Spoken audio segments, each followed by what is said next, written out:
Welcome to the command line top 10 number 3, better in the 99. In this video, let's talk about legendary creatures who just work better in the deck than in the command zone. On paper, a lot of these creatures appear to be better with you having access to them at all times, but these cards are actually more versatile and have better synergy when used in your deck. If you want to join the society to keep up with all the latest content, you can find the links to all of our social media below. Subscribe for more top 10s and future content, and if you think we missed a card or you have some suggestions for future videos, please comment below. Let's get right to it.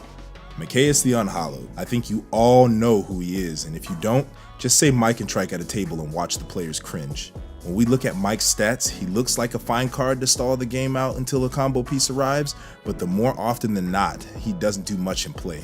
Many times while playing with Mike as your commander, you'll find that without any setup, he will do almost nothing. It's hard to keep the game moving forward due to his high mana costs. Sacrifice outlets are like the coal for this pain train to run, and without them, there's little that you can do to get your strategy running. The entire deck has to be coordinated to function with Mikaeus, and as soon as it's disrupted, there isn't much you can do to keep your momentum. Broadcasting you are playing with Mike is a really bad time, and it's really hard to stick a win condition when opponents can see it coming from a mile away. Naturally, the reason why he made the list is the nature of how much easier it is to spring the combos on opponents when they come out of nowhere. Our next guy on the list is about the same thing. He is definitely much better in your deck as a combo piece than he is as your commander. Purphoros, God of the Forge. Purphoros' trigger and the fact that he is indestructible make him one of the more resilient combo pieces in red. Being an aggressively costed threat that makes many fast creature-based strategies better makes many players select Purphoros as their commander. These days, aggro decks are actually increasing in popularity, and it makes a lot of sense to try to have this guy in your command zone so that way you can take advantage of any kind of early game presence that you might have, but he's generally used as a finisher and not as a source of incremental card advantage. Unfortunately, Purphoros can stall out with no creatures on the battlefield and no usable synergies due to him having to have devotion to make him active. It's really unfortunate that a lot of people are using Purphoros as their commander and not realizing that he does next to nothing until a stronger card is actually played alongside with it.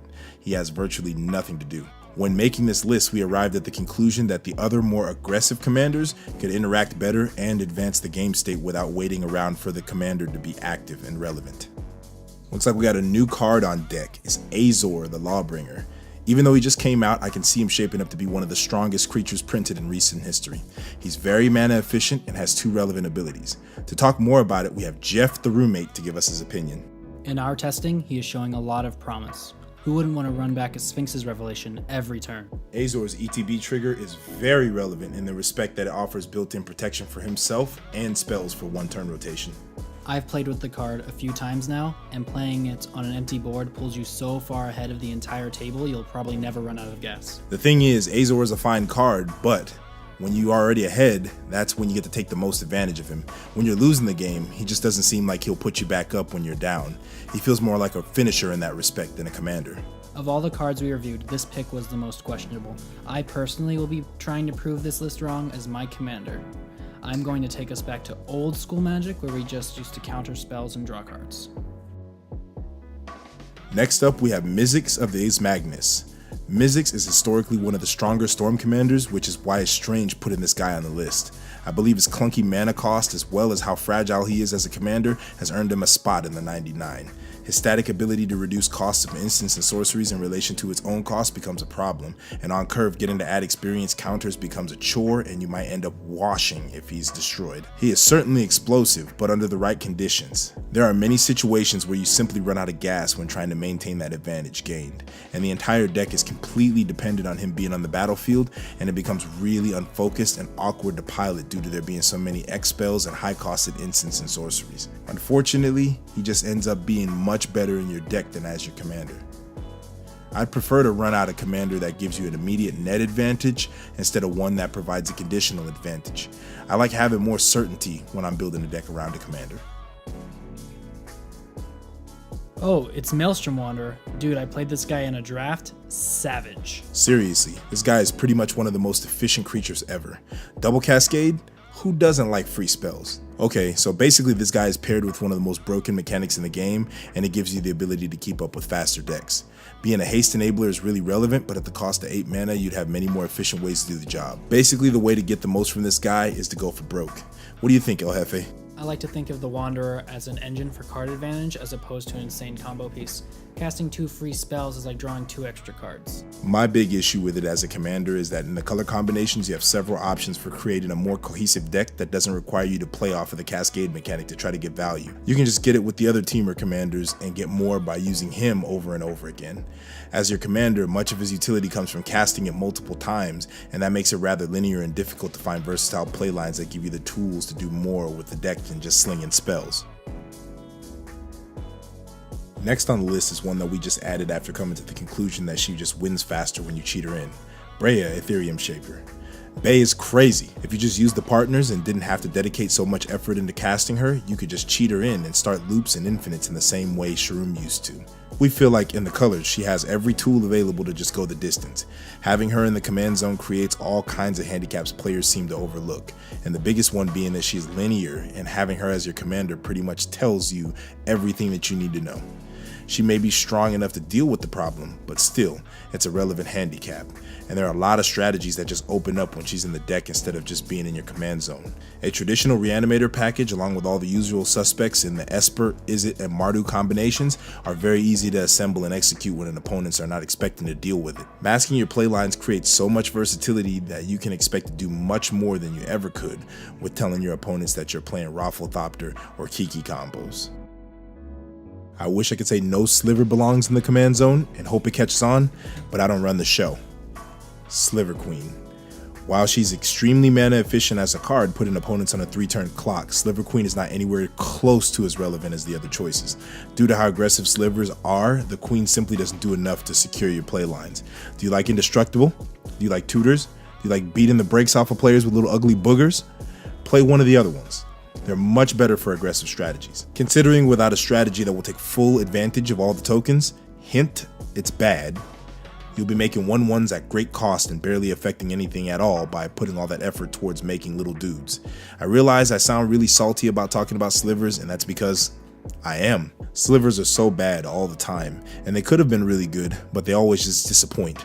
/nrant. Seriously though, when selecting Sliver strategies, it's really important to not overcommit to Slivers and find cards/Slivers that complement your commander so that way you can get maximum value. Alright, this is my favorite one of the bunch because he's the one that I really wanted to make work the most. Progenitus. Look at that card art. Soul of the world, Craig. Seriously. Which Progenitus was better, and I know I sound like a greedy tool, but unfortunately he doesn't do anything as your commander except enable the use of all 5 colors. Now having Progenitus in your deck, I'm throwing the biggest baller Hydra at your face for sure. I'm telling you, he's cool to have in your deck as a rando big creature, and if we take stats and put them into the equation, this card has got the juice. I don't recommend trying to cast him though. Go the fun route, cheat him into play. I had a really fun old deck called Sneaky Sanchez, and the only thing the deck tried to do was kill players with Progenitus. You cheat him in, try to let him go to work. Poison, multiple combats, damage doubling, really just any kind of goofy strategy I could find, and it got tricky because of the protection from everything, but you better believe I got there. The name of the game is Sneaky Sneaky, sir. Now next on the list, they're the only bigger and badder baddies in the game, the Eldrazi Titans. The Eldrazi Titans have been a problem since the day that they were printed, and in our format, they are so relevant because of how powerful they are. Unfortunately, they make terrible commanders. Eldrazi Titans have one of the most powerful and efficient abilities ever printed on a creature, Annihilator, and there's no more savage way to steal a game away by swinging at a player with some spaghetti. Now onto the converted mana cost. It's definitely a thing, and it causes a huge handicap because without a huge head start, they may never see play. This is a serious handicap, and you are more vulnerable to disruption than most commanders. The rest of what they do is fine, but they don't give you any distinct advantage over the other colorless artifact commanders, and putting the Titans in your deck seems like a better and more consistent way for you to come in, smack somebody in the face with some calamari. Now, nearing the end of this video, I just want to see if we can get a GoFundMe or an Indiegogo rolling to unban Emrakul. Please. Let's make Commander great again by giving everybody's mom spaghetti. Seriously, I just wanted to do it at least once, and then I never got to.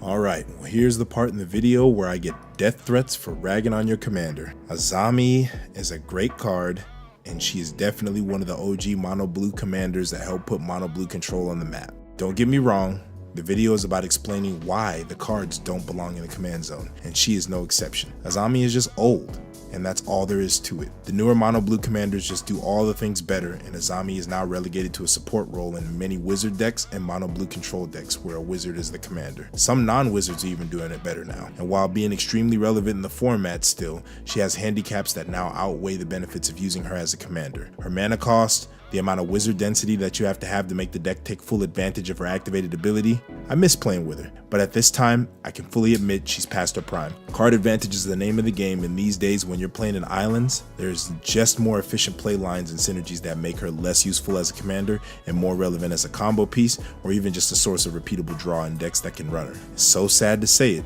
but it's true.